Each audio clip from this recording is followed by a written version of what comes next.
किरातार्जुनीयम का दूसरा पद्य है। वनेचर द्वैत वन में युधिष्ठिर के पास आ चुके हैं। अब वनेचर के पास कोई शुभ समाचार नहीं है युधिष्ठिर के लिए, क्योंकि दुर्योधन की राजव्यवस्था है वह बहुत ही अच्छी चल रही है। ऐसी स्थिति में अब वनेचर दुर्योधन की सारी राजव्यवस्था का वर्णन युधिष्ठिर के सामने करने वाले हैं। शुभ समाचार न होने पर भी वनेचर का मन दुखी नहीं है। वो जो भी बात है सत्य बताना चाह रहे हैं। इसी से संबंधित ये पद्य है। कृत प्रणामस्य महिम महीभुजे जितां सपत्ने निवेदयिष्यतः न विव्यथे तस्य मनो न हि प्रियं प्रवक्तुम् इच्छन्ति मृषा हितैषिणः। कृत प्रणामस्य सपत्नेन जितां महिं महीभुजे निवेदयिष्यतः तस्य मनो न विव्यथे हि हितैषिणः मृषा प्रियं प्रवक्तुं न इच्छन्ति। कृत प्रणामस्य प्रणाम कर चुकने वाले, अर्थात जिसने राजा को प्रणाम कर लिया था, ऐसा वनेचर। सपत्नेन जीताम महिम, सपत्नेन शत्रु के द्वारा, जीताम महिम शत्रु के द्वारा पृथ्वी को जीत लिया था। महीभुजे राजा के लिए, निवेदयिष्यतः निवेदन करते हुए, तस्य मनोः उसका मन, न विव्यथे दुखी नहीं हुआ। देखते हैं। कृत प्रणामस्य जिसने राजा को प्रणाम कर लिया था, ऐसे वनेचर ने जिस राजा की पृथ्वी को शत्रुओं ने जीत लिया था, ऐसे राजा को निवेदन करते हुए उस वनेचर का मन दुखी नहीं हुआ। अर्थात उस वनेचर ने युधिष्ठिर के पास पहुंचते ही प्रणाम किया था। और ऐसे राजा युधिष्ठिर जिसकी पृथ्वी को शत्रुओं के द्वारा जीत लिया गया था, ऐसे उस राजा युधिष्ठिर को निवेदन करते हुए जो कुछ वृत्तांत उन्होंने जाना था, उस वृत्तांत को राजा के लिए निवेदन करते हुए उसका मन दुखी नहीं हुआ। प्रायः कोई भी अनुचर या सेवक किसी अपने स्वामी के पास जब पहुंचता है तब वह दुखी हो जाता है मन ही मन, यदि कोई शुभ समाचार नहीं होता है तो कि मैं कैसे बताऊंगा मेरे स्वामी को कि ऐसी बात है जो प्रिय नहीं है। फिर भी वनेचर दुखी नहीं हुआ। जो बात थी, वास्तविक बात थी, उसी को बताना चाह रहा है। और उस वास्तविक बात को बताते हुए उनका मन बिल्कुल भी दुखी नहीं हुआ। इसका क्या कारण है? क्योंकि हित ऐषिणः है, हितैषी लोग, जो हितैषी होते हैं वे मृषा झूठा, प्रियम प्रवक्तुम झूठा प्रिय वचन बोलने के न इच्छन्ति, बोलने की इच्छा नहीं करते हैं। इसका अर्थ यह है कि जो वास्तविक हितैषी होते हैं वे ऐसी प्रिय बात को नहीं कहते हैं जो झूठी हो। अब राजा को यदि ऐसी बात कहें जो प्रिय तो हो किंतु वह झूठी हो, तो राजा के लिए हितकारी नहीं हो सकती, सुनने में जरूर अच्छी हो सकती है। तो वह वनेचर राजा को जो भी वास्तविक बात थी दुर्योधन की वह बताते हुए बिल्कुल दुखी नहीं हुआ, क्योंकि जो हितैषी लोग होते हैं वो कड़वी बात कह देते हैं किंतु मीठी और झूठी बातें नहीं कहते हैं। ऐसी बात नहीं कहते हैं जो हो तो झूठी किंतु सुनने में मीठी लगे।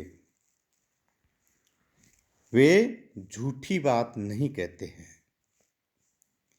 इसलिए उनका मन दुखी नहीं हुआ, क्योंकि वह राजा का हितैषी था। उनका कर्तव्य भी यही था कि जो सच बात है उनको बताएं। इस पद्य में अर्थांतर न्यास अलंकार है, क्योंकि इसमें अंतिम पंक्ति में सूक्ति है, और जहाँ सूक्ति होती है वहाँ आपको मैंने बहुत पहले भी बताया था अर्थांतर न्यास अलंकार होता है। और सभी पद्य में, लगभग सभी पद्य में वंशस्थ छंद है। अंतिम पद्य में परिवर्तित हो सकता है। तीसरा पद्य, द्विषां विघाताय विधातुम इच्छतः रहसि अनुज्ञाम अधिगम्य भूभृत स सौष्ठव औदार्य विशेषशालिनीं विनिश्चित अर्थाम इति वाचम आददे। कैसी वाणी बोलते हैं वनेचर, यही है इसमें। रहसि स द्विषां विघाताय विधातुम इच्छतः भूभृत अनुज्ञाम अधिगम्य सौष्ठव औदार्य विशेषशालिनीं विनिश्चित अर्थाम इति वाचम आददे। रहसि एकांत में, सह वह, द्विषां विघाताय शत्रुओं के विनाश के लिए, विधातुम इच्छतः प्रयत्न की इच्छा करने वाले, भूभृतः अनुज्ञाम राजा की आज्ञा को, अधिगम्य पाकर के, सौष्ठव औदार्य विशेषशालिनीम शब्द विन्यास और अर्थ की दृष्टि से विशेष रूप से सुशोभित, विनिश्चित अर्थाम निश्चित अर्थ वाली, वाचम आददे वाणी को बोला या वाणी को कहा।